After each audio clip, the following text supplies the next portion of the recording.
Welcome to Tower View. Today I'd like to discuss with you a little bit of information regarding water damage claims and how they might affect your organization.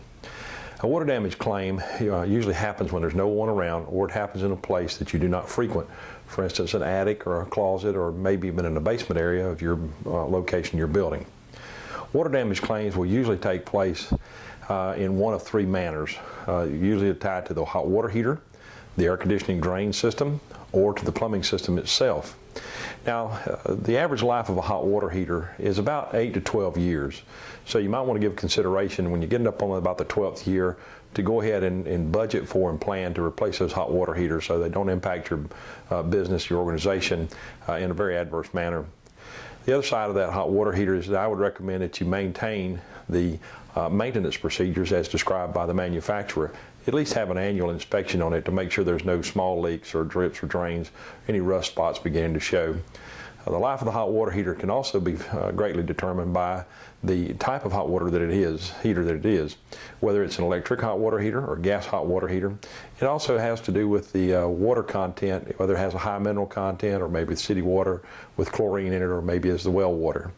Either way, monitoring and watching that hot water heater is critical to preventing those water damage claims from that source. Another area of concern is the AC units. AC units, when they're operating during the spring and summertime, have a tendency and will produce condensation. These units have drains attached to them, and they usually have a drain pan as well that catches it if the water happens to overflow. These drain pans have a tendency to rust out over time if water remains standing in them. Also, the drain pipes can become clogged, and either with insects or sludge or other kinds of manners. Keeping them clean and in good operating order will maintain and help you to see that you don't have any water leaks as it relates to the AC system. The other area is a little bit more difficult to monitor and to watch, and that's your plumbing system. Generally, those are inside of walls, under cabinets. They're underneath the slab or within the slab and underneath the crawl space of your organization.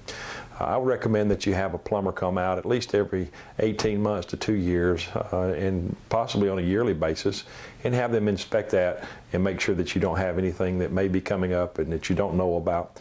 Also, keep an eye out under counters, behind water coolers, refrigerators, ice makers, ice machines. The toilets, look below them to see if those supply lines might be leaking and showing signs of wear. All these areas can result in a pretty devastating water damage claim for your organization.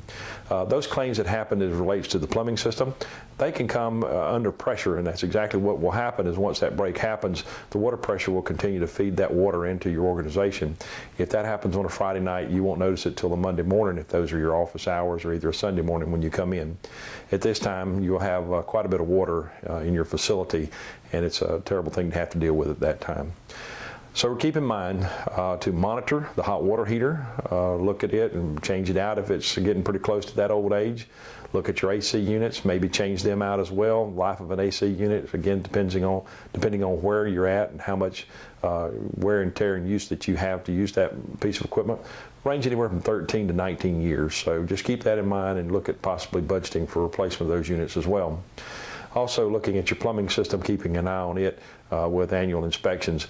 Another way that you can do these things, that you can monitor these things, are having an electronic device that is attached to your alarm system. These devices are triggered whenever water enters the area and will cause them to alert you via the alarm system. Just a few little tidbits of information for you today. I'd like to thank you for tuning in. I'm Roe Burkett. That's Tower View.